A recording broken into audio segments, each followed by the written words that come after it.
July 15th, 1997. Miami Beach, 8:45 in the morning. A man walks down Ocean Drive holding fashion magazines under his arm, wearing black shorts and a white t-shirt. Nothing fancy, just another morning in paradise. Behind him, the turquoise water sparkles in the early Florida sun. In front of him, his mansion, Casa Casuarina, waits with its ornate gates and Mediterranean elegance. He's 50 years old, at the absolute peak of his power. His fashion empire is about to hit $1 billion in sales. Madonna wears his clothes. Princess Diana wears his clothes. Every supermodel in the world would walk through fire to be in one of his shows. 3 blocks. That's all he walked. Just 3 blocks to grab some magazines at the news cafe, like he does most mornings. But this morning, someone's been waiting. 2 shots ring out. Point-blank range. Back of the head. And just like that, one of the most powerful men in fashion is dead on his own doorstep, blood pooling on the steps of his palazzo. The killer turns around and walks away, casually, like he's just finished running an errand. Here's what makes this story insane. This wasn't some random act of violence. This wasn't a robbery gone wrong. The man who pulled that trigger had already killed 4 other people across 3 states. He'd been on the FBI's 10 most wanted list for over a month, and somehow he'd been hiding in plain sight in Miami Beach, just a few miles from Versace's mansion, for 2 whole months. The question everyone wanted answered. Why? Why did Andrew Cunanan, a 27-year-old nobody from California, hunt down and execute one of the most famous designers in the world? Because here's the thing that'll mess with your head. They might have met once. Maybe. At a nightclub in San Francisco 7 years earlier. Or maybe that meeting never happened at all. Maybe it was just another one of Cunanan's lies. Another story he told to make himself seem more important than he was.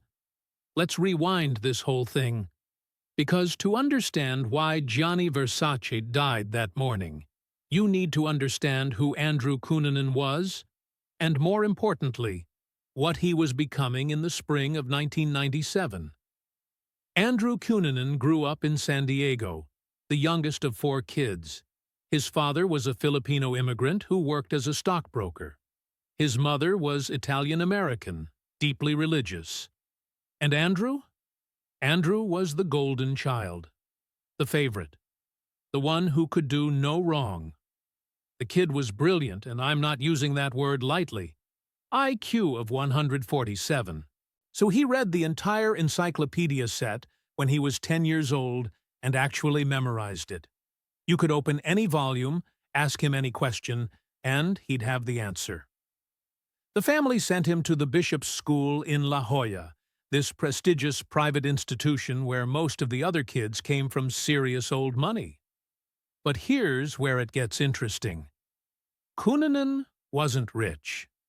Not really. His family was comfortable, sure, but they weren't in the same tax bracket as his classmates. And Cunanan, this genius kid who could charm anyone he met, he developed this obsession with wealth, with luxury, with being seen as special.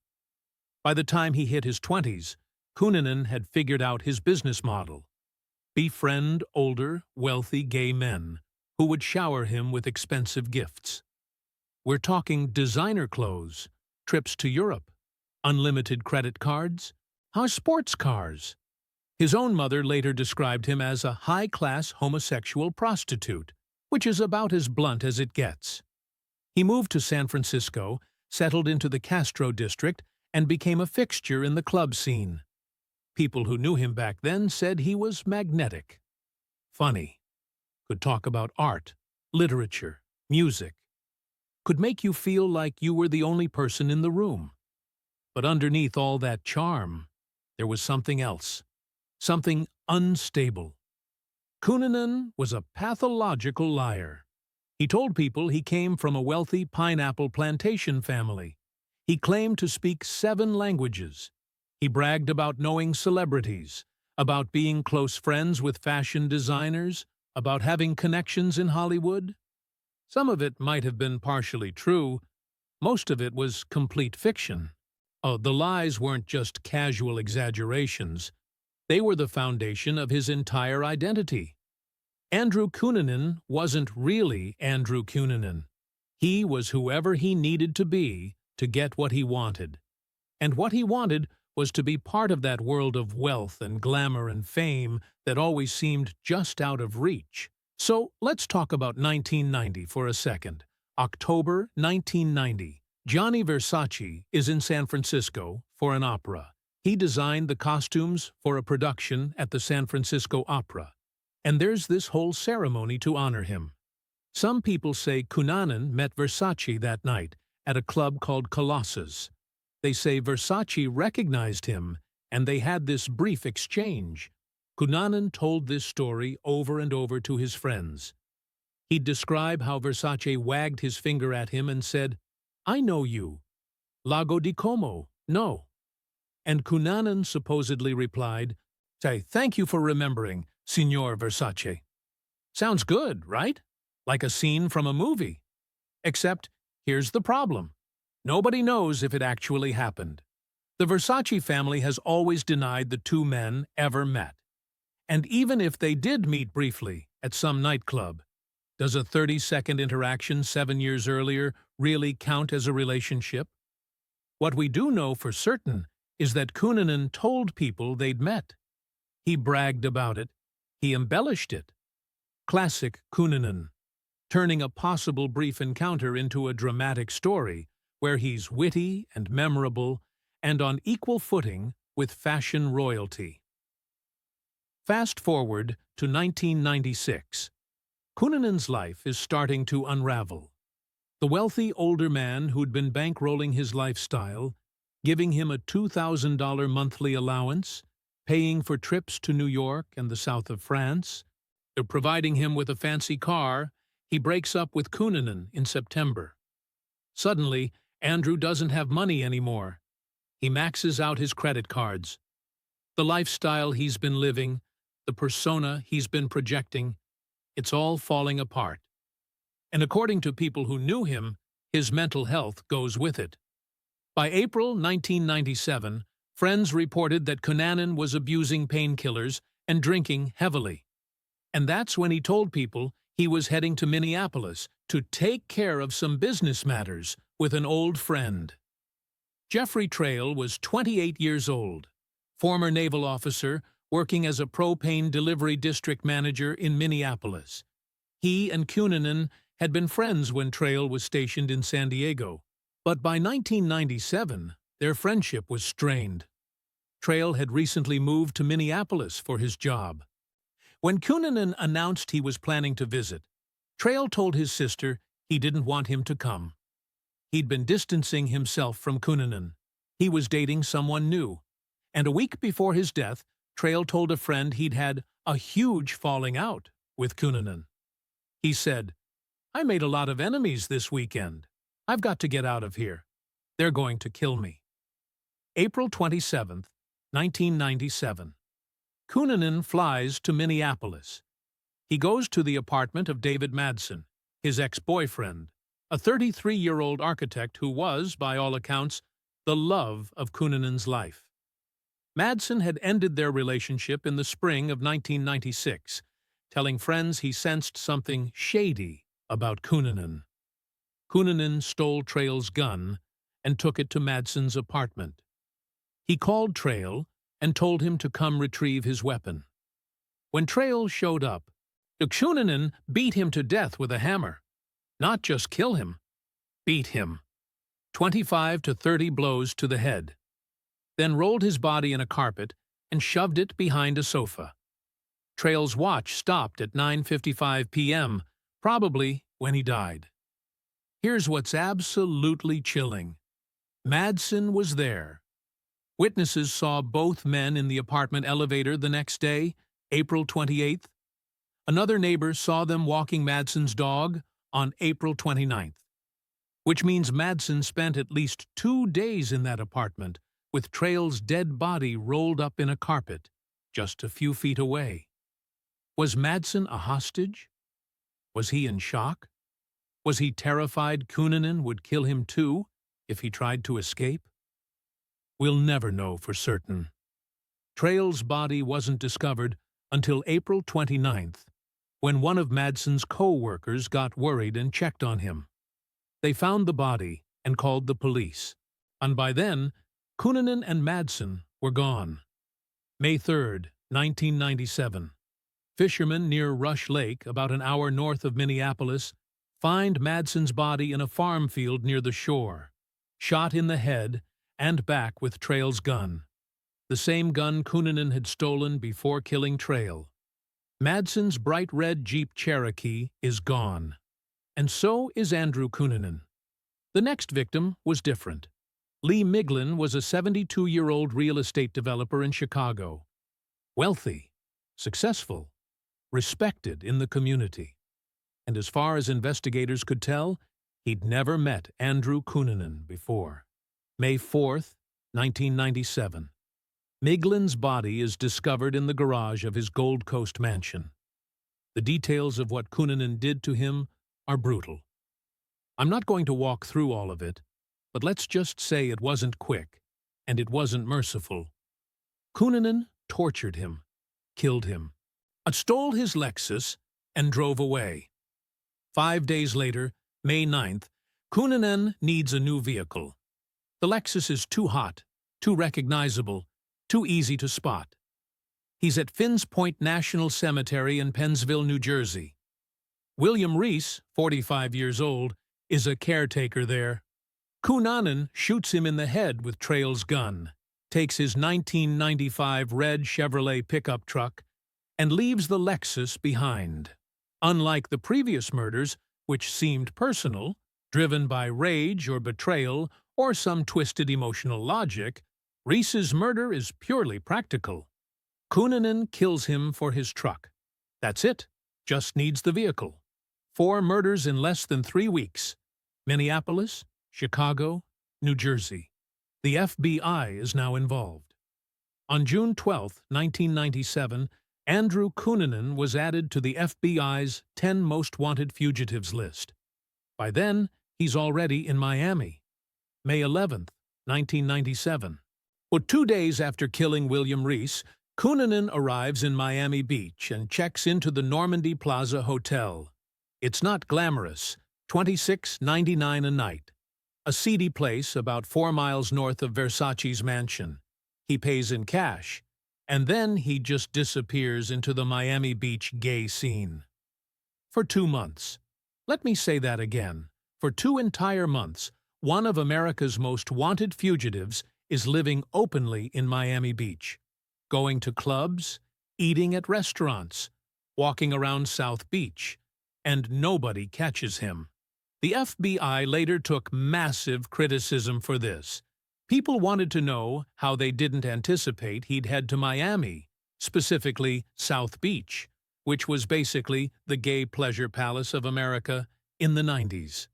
If you were a young gay man looking to disappear into a party scene, that's exactly where you'd go. But here's the thing. Cunanan wasn't even trying that hard to hide. On July 7th, just 8 days before he killed Versace, Cunanan walked into a pawn shop and pawned a stolen gold coin using his own name. His actual name. Police routinely review pawn shop records. He had to have known that. Was he getting sloppy? Was he self-destructive? Did he want to be caught? Or was there something else going on? Some other plan forming in his mind? July 10th, Gianni Versace arrives in Miami to spend time at Casa Casuarina with his longtime partner, Antonio D'Amico. Versace has just come off a wildly successful showing in Paris. His Atelier Versace Fall 1997 couture collection was a triumph. Plus, he's about to be honored as Citizen of the Year by the Italy-America Chamber of Commerce in November. He's at the absolute peak of his career. Or the company is about to hit $1 billion in sales. He's got over 300 boutiques worldwide. Everyone from royalty to rock stars wears his designs with that iconic Medusa logo. And he's come to Miami to relax, to be with Antonio, to enjoy the easy mood of South Beach. July 14th. Cunanan checks out of the Normandy Plaza without paying for his last night. He's out of money, completely broke, nowhere to go. July 15th, 8:30 in the morning. Versace wakes up in Casa Casuarina. Usually he'd send an assistant to walk 3 blocks south to the News Cafe on Ocean Drive to pick up his morning magazines. But today, for some reason, he decides to go himself. White t-shirt, black shorts, sandals, nothing fancy, just a morning walk. He buys his magazines, walks back up Ocean Drive toward his mansion. The gate, the ornate stonework, the Mediterranean architecture, all of it built to impress, to project power and beauty and success. 8:45 a.m. Versace is climbing the steps to his front door, and that's when Andrew Cunanan walks up behind him. 2 shots, point-blank range, .40 caliber Taurus pistol, the same gun he used to kill David Madsen and William Reese. Both shots to the back of Versace's head. Versace collapses on the steps. His magazines scatter. Blood pools on the stone. A witness pursues Cunanan as he flees toward a parking garage nearby, but can't catch him. Cunanan disappears into the structure. It just vanishes. Versace is rushed to Jackson Memorial Hospital. At 9:21 a.m., he's pronounced dead. 50 years old. Police respond to the scene. Inside that parking garage, they find William Reese's stolen red pickup truck. Inside the truck, Cunanan's clothes, fake passports, newspaper clippings about the earlier murders. Everything they need to identify the killer. But Andrew Cunanan is gone. Again. The manhunt that follows is intense. Miami Beach police are everywhere. FBI agents flood the area. News cameras from around the world descend on South Beach. Versace's murder isn't just a crime, it's an international incident. The fashion world is in shock. Elton John, Madonna, Princess Diana, everyone who knew him is devastated. 1 week after the murder, on July 22nd, over 2,000 people filed into the Duomo, Milan's massive cathedral, for a funeral that looked like something reserved for royalty. Naomi Campbell is there. Anna Wintour. The entire fashion industry, dressed in black, mourning a man who changed how they saw beauty and glamour and art. But meanwhile, back in Miami, police are tearing the city apart looking for Cunanan. Tips come in from shop owners, hotel staff, people who think they saw him, but it's like chasing a ghost. July 23rd, 8 days after Versace's murder. A caretaker is checking on a luxury houseboat on Collins Avenue, just 3 miles north of Casa Casuarina. The houseboat should be empty, but the caretaker hears something. A gunshot. He calls the police immediately. A SWAT team arrives. They surround the houseboat, lob tear gas inside, and wait. 12 hours they wait. Finally, they enter. Second-floor bedroom. Andrew Cunanan is dead. Self-inflicted gunshot, wound to the head. The same Taurus pistol he used to kill Trail, Madsen, Reese, and Versace. No suicide note, no explanation. Nothing. And just a body and a gun and 5 dead men and absolutely no clear answers about why any of it happened. So let's talk about motive, because this is where it gets really complicated. Why did Andrew Cunanan kill Gianni Versace? Theory 1. Obsession and jealousy. Some investigators believe Cunanan was obsessed with Versace's lifestyle. The fame, the wealth, the access to celebrities and supermodels, and parties on yachts. Everything Cunanan pretended to have, but never actually did. The theory is that Cunanan, whose own life was collapsing, whose money was gone, whose looks were fading, whose entire carefully constructed persona was falling apart, saw Versace as the ultimate symbol of everything he'd never be. Theory 2. They had a relationship nobody knew about. And some people believe Cunanan and Versace had met, and possibly had some kind of relationship. Maybe brief, maybe casual, but something more than that alleged 30-second exchange in 1990.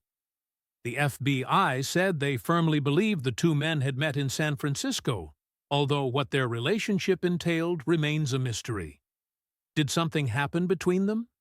Did Versace reject him? Did Cunanan feel slighted or humiliated in some way? Theory 3. It was about fame. The world would know two things after the murder of Gianni Versace. 1, they would know who Versace was.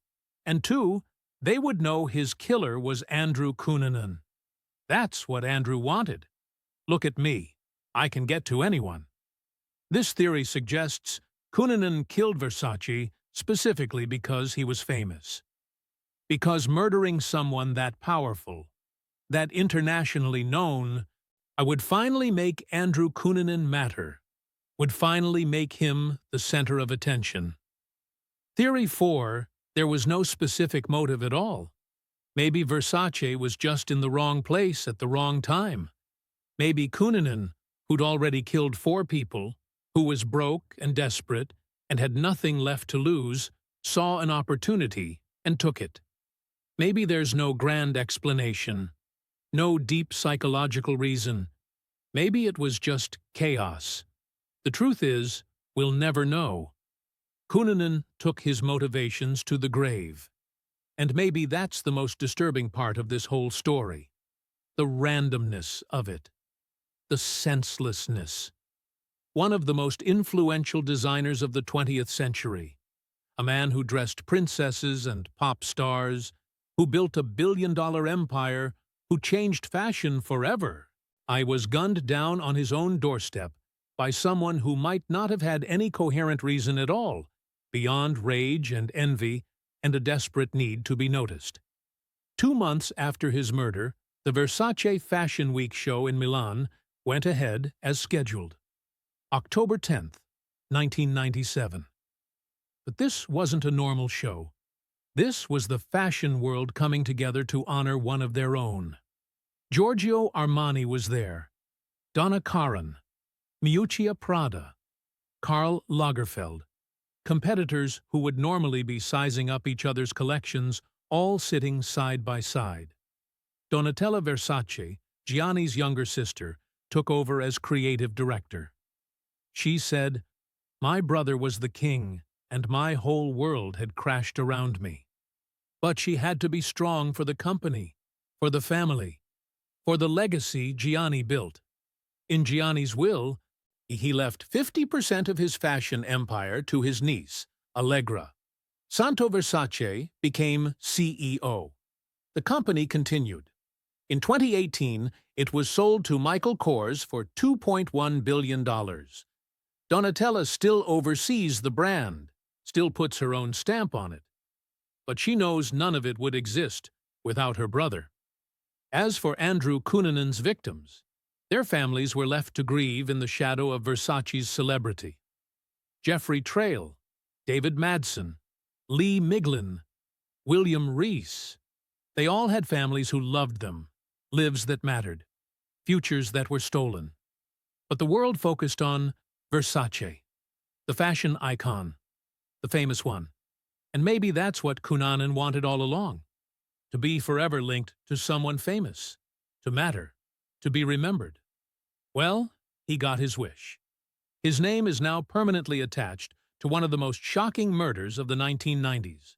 Ryan Murphy made a whole television series about it in 2018. The Assassination of Gianni Versace, American Crime Story. But here's the thing. Nobody really remembers Andrew Cunanan. Not really. They remember Gianni Versace. They remember the clothes, the mansion, the legacy, the beauty he created.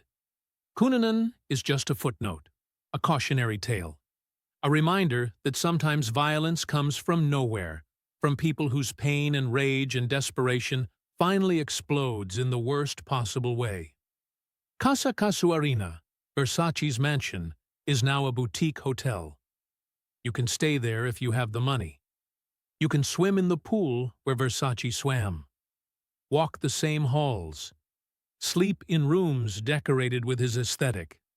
The steps where he died have been walked on by thousands of tourists taking photos, posting on Instagram, turning a murder scene into a photo opportunity. That's what fame does. It turns tragedy into spectacle, private grief into public consumption. The news cafe, where Versace picked up his magazines that morning, is still there, still serving coffee and breakfast to tourists and locals. The 3 blocks he walked that final time are still traveled by people who have no idea what happened there, or who don't care, or who care too much, and come specifically to retrace his steps. And somewhere in that city, in that sunshine and ocean breeze and palm trees, there's the ghost of a morning walk that ended in gunfire. A genius designer who just wanted to grab his magazines. A killer who'd been waiting for his moment. And 2 gunshots that changed everything. The real tragedy isn't just that Gianni Versace died. It's that he died for nothing. No grand reason, no understandable motive. Just the sick obsession of a man who wanted to be somebody and thought murder was the way to achieve it. Andrew Cunanan killed 5 people in 3 months. And at the end of it all, he was still nobody. Just a corpse on a houseboat with a gun in his hand, and no explanation for any of it. Versace, though? Versace is immortal. His designs are still worn. His aesthetic still influences fashion decades later. His mansion still stands. His name still means something. Sometimes justice isn't about punishment or closure or understanding. Sometimes justice is just about what gets remembered and what gets forgotten. Gianni Versace is remembered. Andrew Cunanan isn't. And maybe that's enough. If you made it to the end, thank you for watching. If you want more deep-dive true crime stories told with detail and respect, subscribe to the channel and turn on notifications. A new case is coming soon.